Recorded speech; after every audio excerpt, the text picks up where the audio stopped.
Hay, magandang umaga sa inyo mga kasawi. Kamusta na po kayong lahat? Naway nasa mabuti kayong kalagayan at mag-iingat kayo palagi mga kasawi. Ang ganda ng ating tatalakayin ngayong umaga tungkol ito sa magjowa at mag-asawa mga kasawi. At alam ko na marami kayong makakarelate sa topic na ito. Ano ang tatlong rason na bakit kailangan mong bumitaw kahit mahal mo pa ang isang tao, mga kasawi? Ang una natin na rason, mga kasawi, is respeto sa sarili. Alam niyo ba, mga kasawi, minsan kahit na sobrang mahal natin ang isang tao, ay kailangan na natin na magkaroon ng respeto sa sarili natin. Kasi kapag once na wala tayong respeto sa sarili natin, alam mo ba ang mangyari? Lalo tayong tinatapakan at niloloko ng paulit-ulit ng isang tao na minamahal natin, mga kasawi. Kasi alam niya na paulit-ulit din natin siyang tinatanggap. Kaya paulit-ulit niya tayo naliloko. Pero kapag once na meron kang respeto sa isang sarili mo, ay talaga namang hindi mo na magagawa na magpapaloko pa sa isang tao kasi magkakaroon ka ng desisyon sa buhay mo na kahit ang sakit-sakit sa sarili na bitawan mo na ang taong mahal mo, ay okay lang kasi ayaw mo nang masaktan at higit sa lahat, mas mahalaga na mahalin natin ang ating sarili bago yung ibang tao na minamahal natin, mga kasawi. At syempre, like ko namang sinasabi, mga kasawi, na hindi naman sa nila lahat na ganito ang mga rason ng isang tao kung paano sila bumitaw sa taong mahal nila. Pero kailangan, mga kasawi, respetuhin mo ang sarili mo bago ka respetuhin ng iba, mga kasawi. Ayan yung ating una na rason. Ang pangalawa natin, mga kasawi, is napagod ka na. Alam niyo ba, mga kasawi, kapag once na ang paulit-ulit na tayong niloloko ng taong mahal natin, kahit paulit-ulit na tayo na sabihin natin sa sarili natin na kaya natin, huwag tayong bumitaw.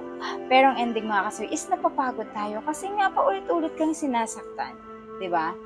Minsan kasi sa isang tao, kailangan natin ma-realize na eto ka na pala. May hangganan ka rin pala. Kailangan natin minsan iparealize sa sarili natin na kailangan mong mapagod na humabol. Kailangan mong mapagod sa sarili mo para ma-accept mo lang sa sarili mo na hindi mo na kaya pang ipaglaban ang taong mahal mo na kung alam mo sa sarili mo na ikaw lang yung lumalaban. Ang hirap pa yan, mga kasabi, na ikaw yung humahabol sa isang tao, tapos yung taong mahal mo, wala na, baliwala ka lang sa kanya, yung pinaglalaroan ka na lang niya. Pero hindi mo yung nakikita kasi hindi ka napapagod. Pero kapag once na nagkaroon ka ng pagod sa sarili mo, makikita mo yun, na ay, kaya ko rin palang mapagod, ay, kaya ko rin palang bumitaw.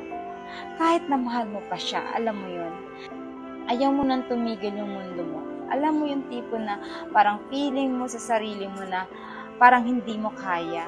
Pero kapag once na nakaramdam ka ng pagod, hihinto ka rin, mga kasawi. Ikaw na mismo yung magpapahinga sa sarili mo. Ikaw na mismo yung hihinto para habulin yung taong mahal mo. Dahil napapagod ka na sa paulit-ulit lang na senaryo yung dalawa, mga kasawi. Ayan yung ating pangalawa na rason. Ang pangatlo, mga kasis, alam ko na maraming makaka-relate dito sa pangatlo natin, palayain mo na. Alam nyo ba, ang mga tao kapag once na mahal natin, sobrang bitawan ang salitang palayain. Kasi kahit sinasabi natin sa utak at puso natin na palayain na kita, kasi mas lalo kitang hindi binitbitawan, mas lalo akong nasasaktan sa nararamdaman ko. Bakit? Kasi nga, mahal mo ang isang tao. Ang hirap po yung bumitaw sa isang relasyon na alam mong sobrang mahal na mahal mo pa, na talagang ayaw mo siyang mawala sa mundo mo, na ayaw mo siyang mawala dahil alam mo sa sarili mo na kapag once na ito ay binitawan mo, malalaman mo na iba na yung kasama niya, yung iba na yung makakasama niya kung saan siya pumunta, diba? Tapos makikita mo, sobrang sakit nun, mga kasawi.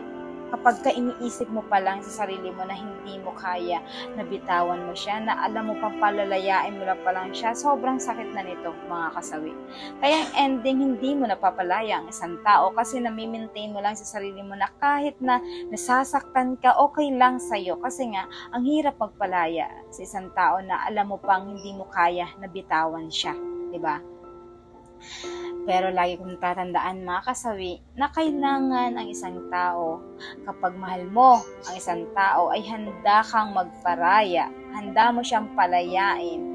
Kasi ito din yung magpaparaya sa'yo sa nararamdaman mo. Ito yung magpapagaan para sa'yo sa buhay mo kapag pinalaya mo na ang taong mahal mo.